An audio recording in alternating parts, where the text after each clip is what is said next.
abonne-toi. On va procéder à la préparation de l'amorce. Bon, l'amorce, c'est un élément essentiel, bien sûr, de la pêche au coup.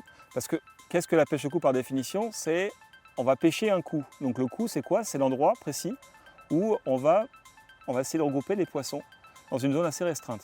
Et du coup, ce coup va être préparé grâce à une amorce, justement pour essayer de faire converger tous les poissons au même endroit. Donc là, j'ai pris une amorce du commerce. Bon, c'est un paquet de 2 kg, j'en ai pas besoin d'autant.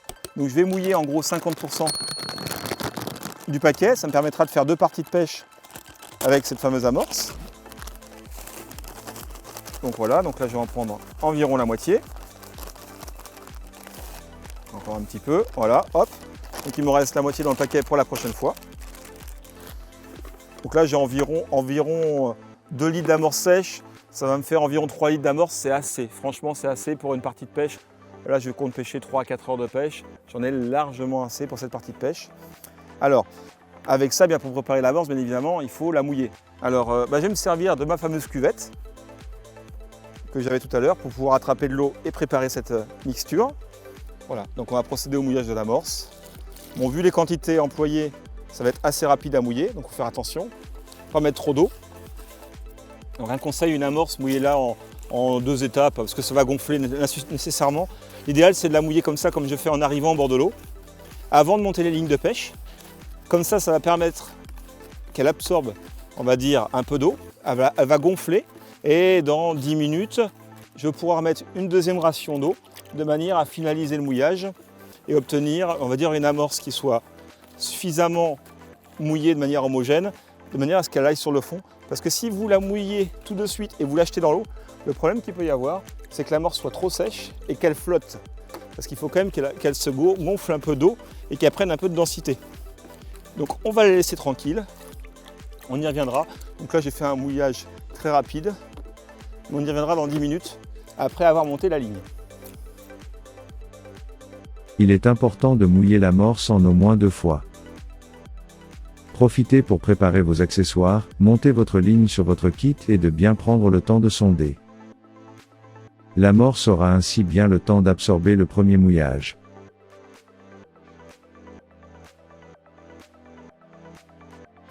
Et on va revenir au mouillage de cette amorce. Donc on l'a vu, je vous l'ai dit tout à l'heure, je pense que ça allait gonfler et sécher, c'est le cas. Là aujourd'hui, si je fais une boule d'amorce, elle ne tient pas du tout, elle est toute sèche. Elle a bien sûr absorbé l'humidité. Donc il faut en mettre un deuxième passage. Donc on va remettre un peu d'eau dedans. Donc simplement un mouillage à la main. On remue de manière énergique. Ce qui compte simplement, c'est d'avoir un mouillage assez homogène.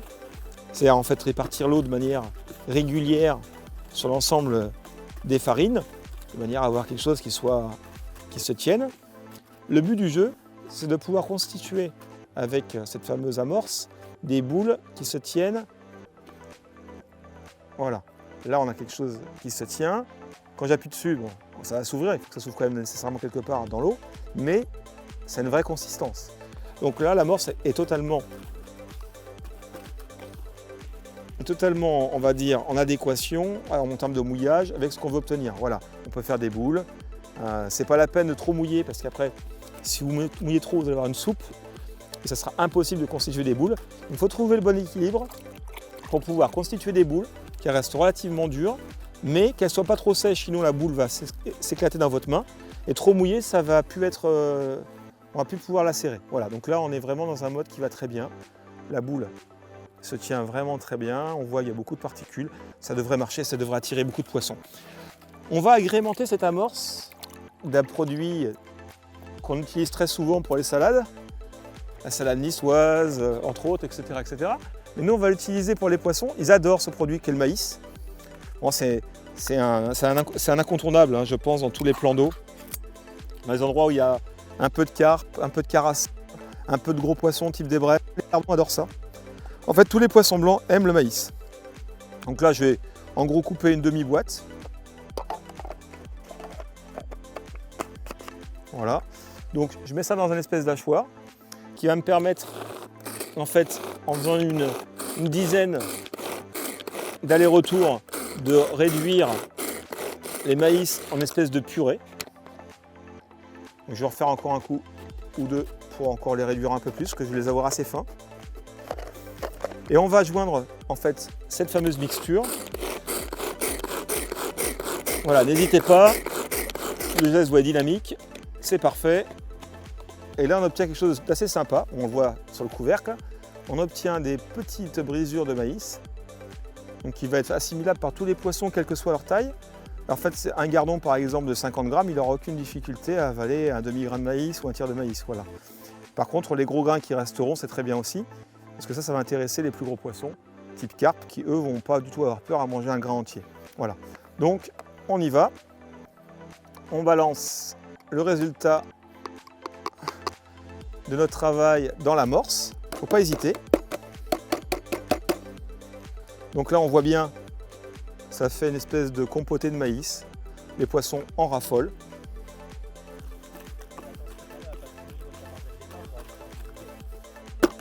Je vais leur dire.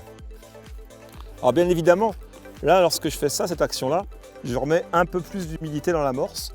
Donc soyez assez vigilant de ne pas mettre trop d'eau au départ dans le mouillage, de manière à ce qu'en ajoutant cet ajout d'humidité, que vous ne basculiez pas sur un mélange trop mouillé. Voilà, donc là, il n'y a aucun problème. L'amorce se tient tout à fait bien. On va pouvoir faire des boules sans aucun problème. Et on voit bien les grains de maïs qui sont incorporés dans l'amorce. C'est toujours un plus supplémentaire. C'est un plus qui ne coûte pas très cher, parce qu'une boîte de maïs, c'est quelques centimes d'euros. Et ça va quand même agrémenter votre mélange. Et ça augmente son efficacité. Alors, aujourd'hui, j'ai prévu de pêcher avec des asticots. Donc des rouges, des blancs, des jaunes, il y a un peu toutes les couleurs. Pour démarrer la pêche, je vais en mettre quelques-uns dans l'amorce pour déjà les habituer. Alors pas en mettre des grosses quantités, hein. Je vais en mettre une petite pincée de rouge, une petite pincée de mélangé. Voilà, on voit il y en a quelques-uns dans l'amorce. C'est pour simplement accoutumer les poissons aux èches qu'on va leur proposer à l'hameçon, tout simplement. Ça permettra en fait de déjouer leur méfiance par rapport à ça, parce qu'ils auront déjà mangé quelques asticots libres naturellement qui ont été jetés dans l'amorce, et ils vont se saisir plus facilement de l'asticot que vous avez à l'hameçon, tout simplement. Cette règle-là est valable pour quelles que soient les èches que vous utilisez. Si vous voulez utiliser le ver de terre, je vous conseille de couper quelques petits bouts de ver de terre avant dans l'amorce, de manière à les habituer, à le consommer naturellement sans se faire avoir. Et du coup, ils n'auront aucune difficulté à se saisir, entre autres, d'un ver de terre. Vous voyez ici, j'en ai quelques-uns, si besoin. Voilà, on peut s'amuser à ajouter quelques vers de terre aussi dans l'amorce. Là, je ne vais pas le faire pour l'instant, mais en cours de pêche, j'aurai aussi la possibilité de le rajouter dans ma fameuse coupelle, et pour pouvoir justement tester de mettre quelques vers de terre et de pêcher au ver de terre derrière. On essaiera ça en cours de pêche. Donc là, je mélange mes asticots, mon amorce, mon maïs, tout ça ensemble. Ce qu'on va faire un amorçage en deux temps. Alors, en deux temps, je vais vous expliquer pourquoi. Je vais amorcer d'une part à la main. Alors, je vais essayer d'être le plus précis possible. Et la deuxième partie, je vais amorcer à la coupelle. Voilà. Alors, on peut tout mettre à la coupelle aussi. Si on voit qu'on n'est pas très à l'aise avec l'amorçage à la main et qu'on en met sur une zone trop large, pour éviter d'en mettre partout et de disperser les poissons, on peut tout amorcer grâce à la fameuse coupelle. Voilà. Donc là, je vais prendre une option mixte, c'est-à-dire je vais mettre 2-3 boules à la main, pas plus. Donc je vais faire des boules en gros de la taille d'une clémentine toute petite, voilà, pas plus que ça, je mets 3 boules. Et je finirai mon amorçage par 4-5 boules précises à la coupelle. Voilà, on y va.